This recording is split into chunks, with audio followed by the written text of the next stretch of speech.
Hi guys! Good morning and welcome back!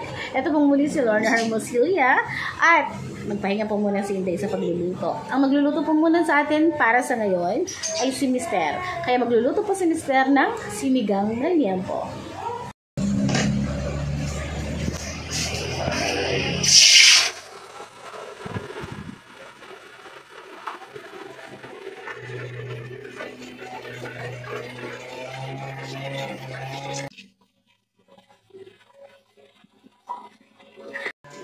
Ayan, oras na para balik ka rin ang liempo.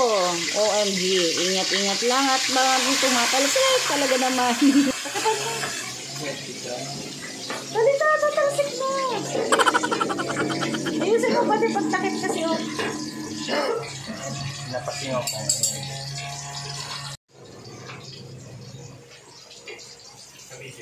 Yes.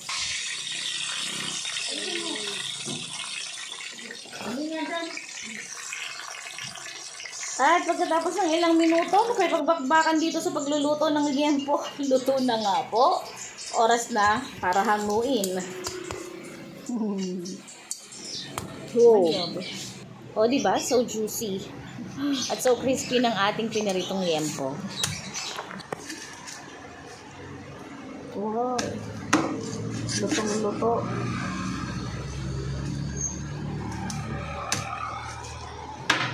Hiwa-hiwain lang po natin yan sa tamang laki lang. So, in 2 cubes lang po siguro. So, you can make sinigang po. It's either gusto nyo po ng fish, pork belly, hindi kaya spare ribs. Pwede din po yun. And even luncheon meat. Dahil nakagawa na din po ako ng sinigang na luncheon meat. So, meron po akong video niyan. Panoorin nyo na lang po ang aking video na sinigang na luncheon meat. So, masarap din po pag sa fish, masarap na gusto ko sa sinigang ay yung bangus at saka tanigi. The best.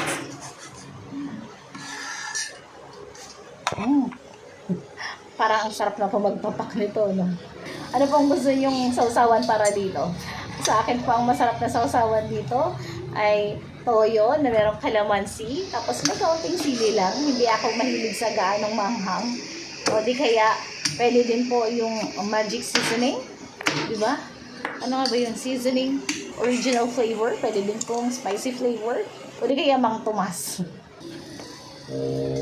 Kanina po pala, nagpakulo na po ako ng tubig. Para pagkatapos po nito ay ilalagay na po natin sa ating pinakulong tubig. Ayan. So, pakunting lambot na lang po yan. Kasi luto na po yung ating pork belly. At syempre, nakahanda na din po yung ating kamatis at sibuyas.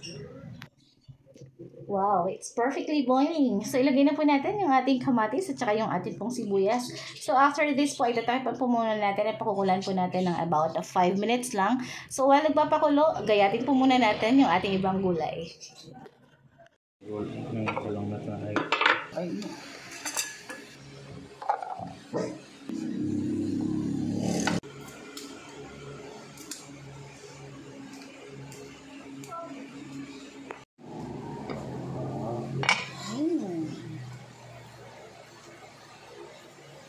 Lagyan po muna natin siya ng una nating panimpla. Syempre, ang ating salt and pepper.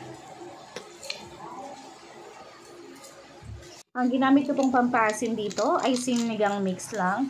So, marami po tayong iba't ibang klase ng pampaasim. Pwede po tayong gumamit ng kamyas, sampalok, yung iba naman ay santol. Tapos sa amin po sa probinsya, ang ginagamit po namin pampaasim ay batuan. Batuan is a round green fruit na kadalasan ay makikita po natin sa Visayas. So, unahin po muna natin ilagay yung ating sitaw dahil medyo mas matigas po ang sitaw kaysa doon sa okra. So, pag pinagsabay po kasi natin ng sitaw at saka yung okra, lamog na po yung okra. At saka po syempre yung ating kangkong. So, later na lang din po ang mga yon. Ito po muna unahin natin. Sitaw. Ngayon naman po, ilalagay na po ni Mister ang okra at saka yung kangkong. So, pwede nyo din pong lagyan yan ng talong at saka ng labanos. Pero ako po kasi hindi ako mahilig sa labanos, kaya hindi ko po pinalagyan.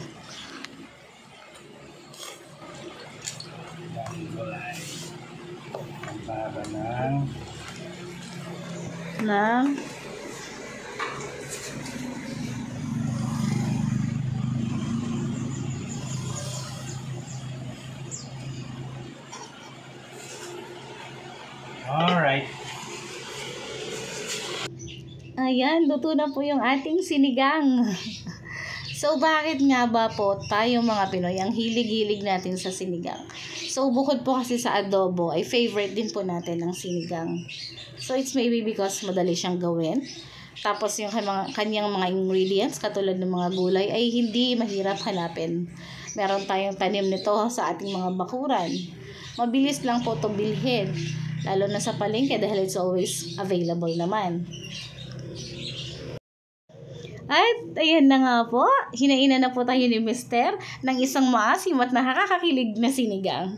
So if you really want a distinctive sour taste po ng inyong sinigang, mas maganda pa rin po talagang gumamit ng sampalok because it will really gives a natural sour taste flavor po sa inyong sinigang.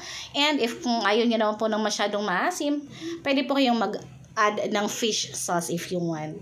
So ano pa hinihintay natin? Kainan na po! Excuse me po, sumabit. At ayan nga po, tatapos na ang pagluluto ni Mr. ng sinigang merienda po. Hope ay nagustuhan niyo po ang ating video for today. Huwag niyo pong kalilimutang mag-like at mag-subscribe sa ating channel. Thank you so much again for watching and I'll see you again next time. Bye-bye!